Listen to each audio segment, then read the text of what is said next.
everyone, I'm Leanne and today I'm going to be reviewing all of the books that I read in May.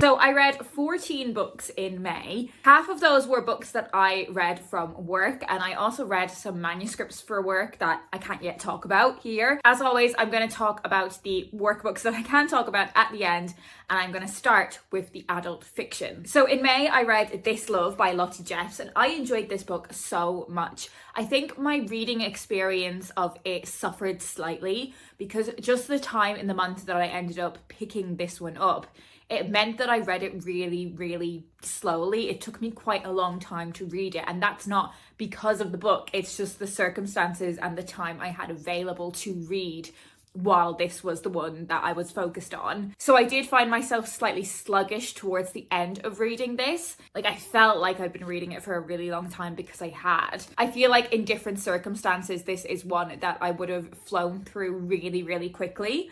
Anyway, I haven't told you what it's actually about.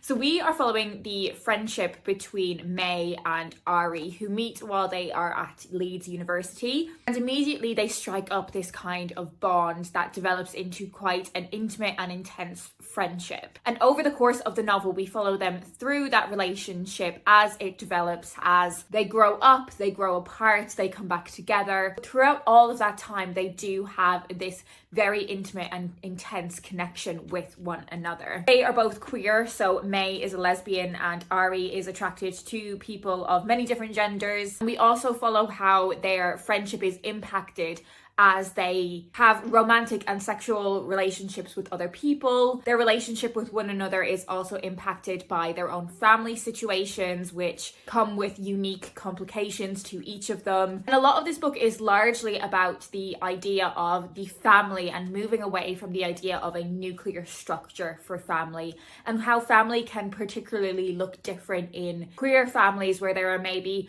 multiple parents, where maybe adoption is involved. I will also say that if you are someone that is maybe struggling with reading around topics of like trying to conceive a baby, this maybe isn't the book for right now. But I really loved shining a light on how queer families can look different, and it was a perspective that I hadn't really read much about before. And I thought the story of the relationship between these two people was really tender and beautifully told, and it was complex and it was messy. I think if you enjoyed reading about the dynamic between Rachel and James in the Rachel incident, you would really like this one. But I also think if you enjoyed the kind of messy way that people kind of come in and out of one another's lives from something like normal people, you would also really like this one. I think it's really perfect book club fiction as well, in that it is told in a very kind of contemporary, easily accessible style, but there is so much content in there that warrants a lot of discussion and provokes a lot of different kind of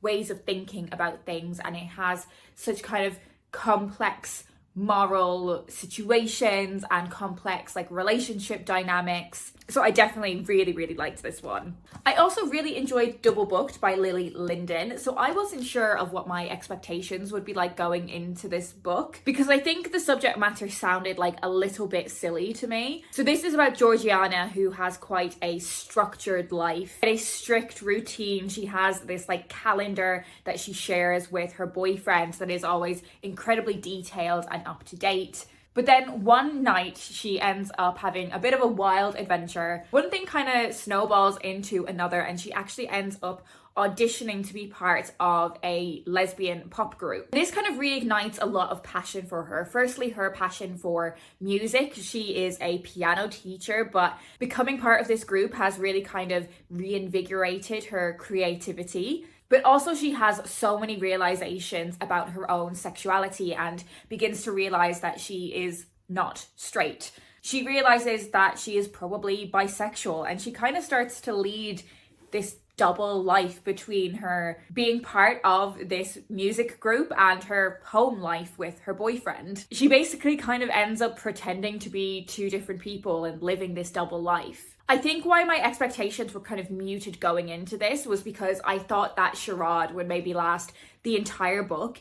It doesn't. In a much more significant way, the novel ends up getting into the weeds of how complicated it is in her current relationship for her to start developing an understanding of her sexuality, of feeling the need to act on desires that she had previously repressed, not only in terms of her sexuality, but also in terms of her music career, and how that is really complicated in her situation with her boyfriend, who is actually a really interesting character because he's not like all great, but he's not all bad. Like, I think he's quite a nuanced portrayal of how someone might react to the position that he's put in. The caveat of he really does do things that are not great. Someone that does identify as queer, but maybe hasn't felt like necessarily fully embraced by some other members of the queer community, whether that's because of my gender expression or my relationship status.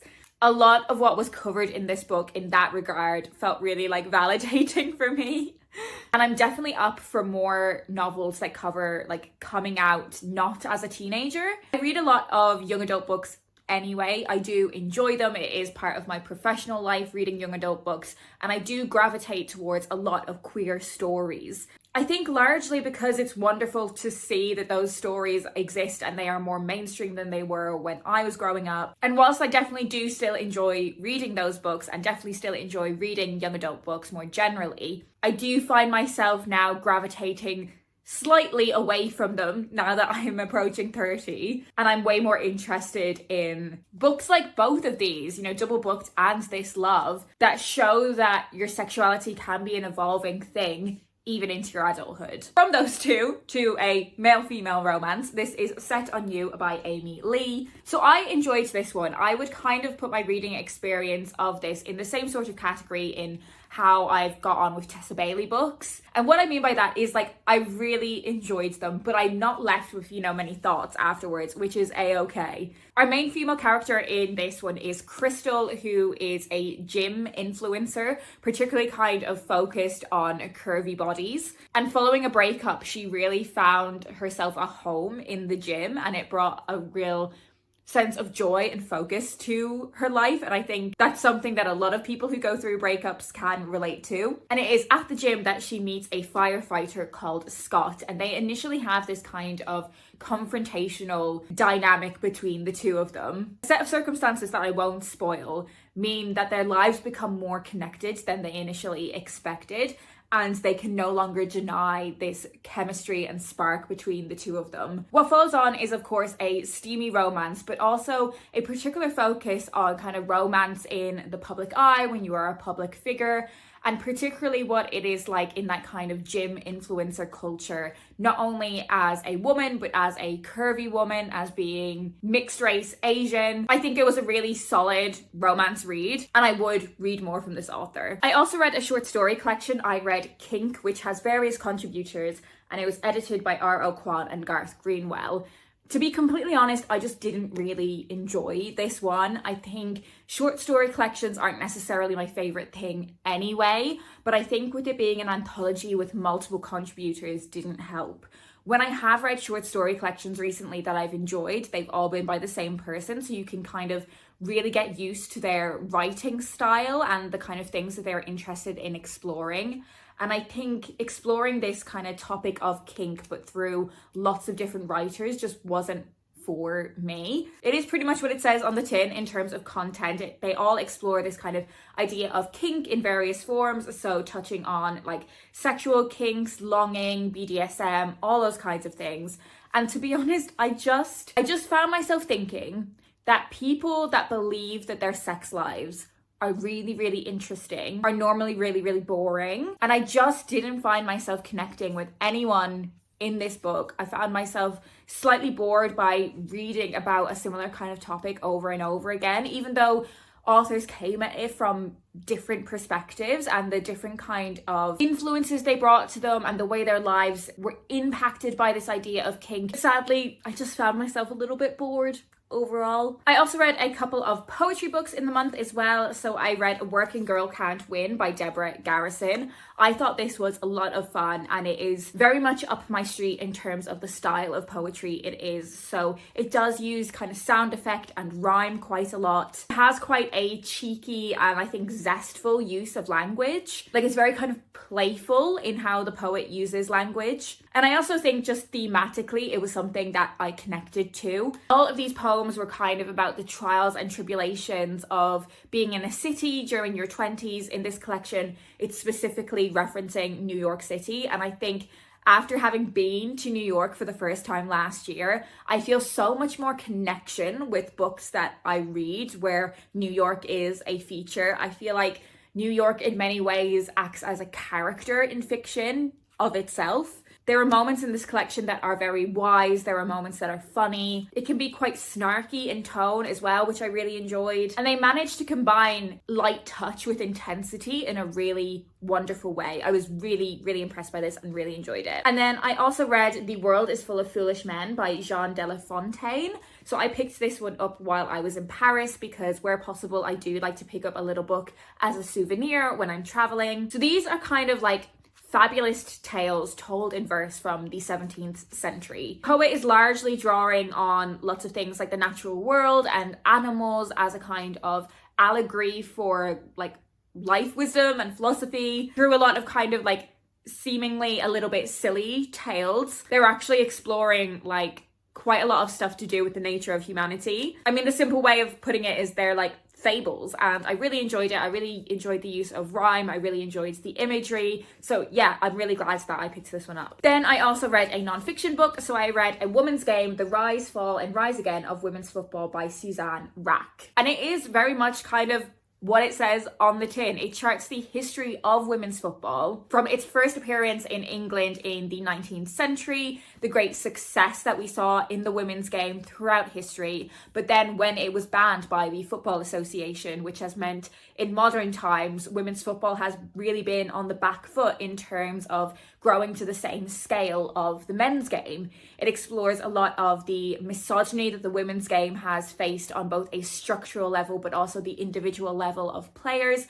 And we follow it up to slightly the modern day. So I think this edition was published just after the Euros in 2022, which I think was a real turning point for women's football, I'd say at least in England, in the UK. Having lived in London before and during that time and now after, I definitely see a huge shift in how women's football is promoted after that tournament. So whilst it's not entirely up to date because things have moved on, things have happened in the game since 2022, I still think that if you are interested in this as a topic, it is really fantastic to read about. It's a really great resource in terms of learning more about the history of the game. It's definitely like really thorough in its exploration as well. So I'm now going to talk about the books that I read for work really quickly. So I read Super Unicorn Princess by Mike Hartigan. This is a new graphic novel where we follow our main character, superhero, Super Unicorn Princess, who is a girl in a pink frilly dress who is there to save the day. I think if you have someone in your life that is quite girly but is also interested in big adventures, like think like the Powerpuff Girls, this is the perfect read for that. And as it's a graphic novel, it is such a quick episodic read and really, really funny as well. I also read the next two books in the Whistleblown Farm Adventures series. So I read Rescuing Ruby and Meeting Meg, both by Nicola Baker. So this series started with Finding Hope, where we followed our main character, Ava, going off to stay with some family in the countryside and not being too thrilled about that, but actually learning to love and embrace the countryside and learn more about farm life and taking care of animals. Those themes follow into these next two books, but we also go through the seasons in these books. So the first book was very kind of focused on spring. Then we have the autumn and the summer as well, and there will be a winter adventure to follow. I think if you have someone in your life that is really interested in animal stories, then this would be really great for them. And to be honest, me reading it as an adult reader who has very little experience of the countryside and farm living, I learned a lot from these. And then finally, I read the 4 books in the Grimwood series. So we begin with Grimwood, then Grimwood Let the Fur Fly, Grimwood Attack of the Stink Monster, and then finally Grimwood Party Animals. I had already read the first 2 books in this series, but I wanted to read books 3 and 4 for preparation for book 5 coming out later in the year. And I had so much fun reading these. The first Grimwood book begins with 2 urban foxes, Ted and Nancy, who are pushed out of the city and end up finding a home in Grimwood, which is a slightly bonkers part of the forest with lots of eccentric characters, lots of mayhem, lots of hilarity. These books are heavily illustrated and also incredibly funny. They are just kind of like relentlessly bonkers. And I'm here for it. So that is it. They are all of the books that I read in May. Do let me know if you've read any of these books and what you thought of them. I'm trying to think what emoji I'd like you to leave me. Maybe something like exercise related, gym related, in honor of Set on You. How does that sound? Yeah, let's go with that. If you want to let me know you're here but you don't have anything in particular to say, leave me some sort of exercise or gym related emoji. That is it for me today. I hope you're well and I'll speak to you in my next video.